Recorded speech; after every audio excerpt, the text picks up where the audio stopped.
ನಮಸ್ಕಾರ ಎಲ್ಲರಿಗೂ.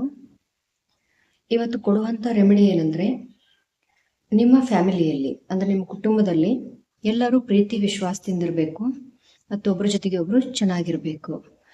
ಈ ಗಲಾಟೆಗಳು, ಕಾನ್ಫ್ಲಿಕ್ಟ್ಸ್, ಜಗಳಗಳು ಏನಿರುತ್ತಲ್ಲ ಅದೆಲ್ಲವೂ ತೆಗೆದು ಹಾಕಲಿಕ್ಕೆ ಮನೆಯಲ್ಲೇ ಸಿಗುವಂಥ ವಸ್ತುಗಳನ್ನು ತಗೊಂಡ್ಬಿಟ್ಟು ನಾವು ಏನು ಮಾಡಬೇಕಂದ್ರೆ ಆ ರೆಮಿಡಿಯನ್ನು ಮಾಡ್ಕೊಳ್ಬೇಕಾಗತ್ತೆ. ತುಂಬಾ ಸಿಂಪಲ್ ಇರುವಂಥ ರೆಮಿಡಿ ಅದು. ನಿಮ್ಮ ಕಿಚನ್ದಲ್ಲೇ ಸಿಗತ್ತೆ. ಆ ವಸ್ತುವನ್ನು ನೀವು ಬಳಸ್ಕೊಂಡ್ಬಿಟ್ಟು ಹಸ್ಬೆಂಡ್ ಜೊತೆಗೆ ರಿಲೇಷನ್ ಚೆನ್ನಾಗಿ ಮಾಡ್ಕೋಬೋದು. ನಿಮ್ಮ ಮಕ್ಕಳ ಜೊತೆಗೆ, ನಿಮ್ಮ ಅತ್ತೆ ಮಾವಂದ್ರ ಜೊತೆಗೆ, ನಿಮಗೆ ಯಾರ ಜೊತೆಗೆ ಚೆನ್ನಾಗಿ ನನ್ನ ಸಂಬಂಧ ಉಳಿಸ್ಕೋಬೇಕು ಅನ್ನೋದಿರುತ್ತೆ ಅವರೆಲ್ಲವೂ ಈ ರೆಮಿಡಿಯನ್ನು ಫಾಲೋ ಮಾಡ್ಕೊಳ್ಳಿ. ಇದಕ್ಕೇನು ಜಾಸ್ತಿ ದುಡ್ಡು ಖರ್ಚು ಮಾಡಬೇಕಂಥದ್ದು ಅವಶ್ಯಕತೆ ಇಲ್ಲ. ಏನಂದರೆ ನಿಮ್ಮ ಕಿಚನ್ದಲ್ಲಿ ಸಿಗುವಂಥ ಸಕ್ಕರೆ ಅದು ಶುಕ್ರ ಗ್ರಹದ ಕಾರಕ, ಪ್ರೀತಿಯನ್ನು ಹುಟ್ಟಿಸುವಂಥ ಕಾರಕ ಅಂತ ಹೇಳ್ತೀವಿ ನಾವು. ಆ ಸಕ್ಕರೆನ ನಾವು ಯೂಸ್ ಮಾಡಿದಂಗೆ ನಮ್ಗೆ ಏನಾಗುತ್ತೆ, ಆ ಸಕ್ಕರೆ ಎಷ್ಟು ಸ್ವೀಟ್ ಇರುತ್ತಲ್ಲ ಅಷ್ಟು ನಮ್ಮ ರಿಲೇಷನ್ಗಳು ಸ್ವೀಟ್ ಆಗಲಿಕ್ಕೆ ಸ್ಟಾರ್ಟ್ ಆಗುತ್ತೆ. ಹೆಂಗೆ ಮಾಡಬೇಕು ಅದನ್ನು ಯೂಸ್ ಅಂದರೆ, ಬೆಳಗಿನ ಜಾವ ಏನು ಟೀ ಮಾಡ್ತಿರ್ಬೇಕಾದ್ರೆ ಒಂದೊಂದ್ಸರಿ ಏನಾಗಿರುತ್ತೆ, ಗಂಡ ಹೆಂಡತಿ ಇಷ್ಟು ಜಗಳಕ್ಕೆ ಹೋಗ್ಬಿಟ್ಟು ಇಲ್ಲಿವರೆಗೂ ಬಂದಿರ್ತಾರೆ ಅಂದರೆ ಡಿವೋರ್ಸ್ವರೆಗೂ ಹೋಗಿರುತ್ತೆ. ಏನೂ ಇಲ್ದಾನೆ ಸುಮ್ಮನೆ ಹಾಗೆ ಜಗಳಾಡ್ತಾ ನಾ ಹೆಚ್ಚು ನೀ ಹೆಚ್ಚು ಅಂತ ಹೇಳಿಬಿಟ್ಟು ಬಂದ್ಬಿಟ್ಟು ಅದು ತಮ್ಮ ಮ್ಯಾರೇಜ್ ಲೈಫನ್ನು ಡಿಸ್ಟರ್ಬ್ ಮಾಡ್ಕೊಂಡ್ಬಿಟ್ಟು ಆಯ್ತಪ್ಪ ಇವ್ರು ನನಗೆ ಬೇಡ ನಾನು ಇವ್ರಿಗೆ ಬೇಡ ಅನ್ನುವಂತಹ ಸ್ಥಿತಿಗೆ ಬಂದು ಡಿವೋರ್ಸ್ವರೆಗೂ ಹೋಗಿರುತ್ತೆ.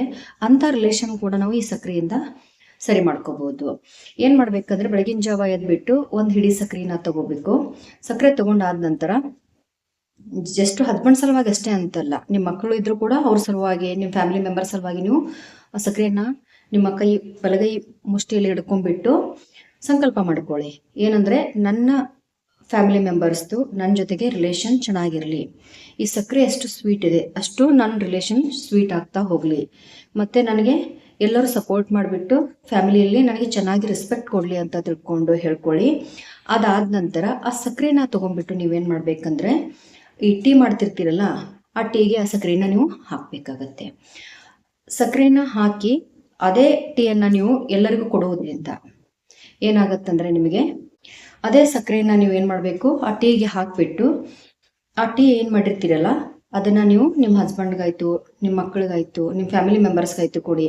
ಅಥವಾ ಯಾರಾದರೂ ನಿಮ್ಮ ಮನೆಗೆ ಗೆಸ್ಟ್ ಬಂದಿದ್ರು ಅವ್ರ ಜೊತೆಗೂ ನಿಮ್ಮ ರಿಲೇಷನ್ ಚೆನ್ನಾಗಿ ಮಾಡ್ಕೋಬೇಕಿದ್ರು ಕೂಡ ಅವ್ರಿಗೂ ಕೂಡ ನೀವು ಆ ಸಕ್ಕರೆನ ಹಾಕಿಬಿಟ್ಟು ಆ ರೀತಿ ಸಂಕಲ್ಪ ಮಾಡ್ಕೊಂಡು ಸಕ್ಕರೆನ ಹಾಕಿ ಟೀಯನ್ನು ಮಾಡಿ ಅವರಿಗೆ ಕೊಟ್ಬಿಡಿ.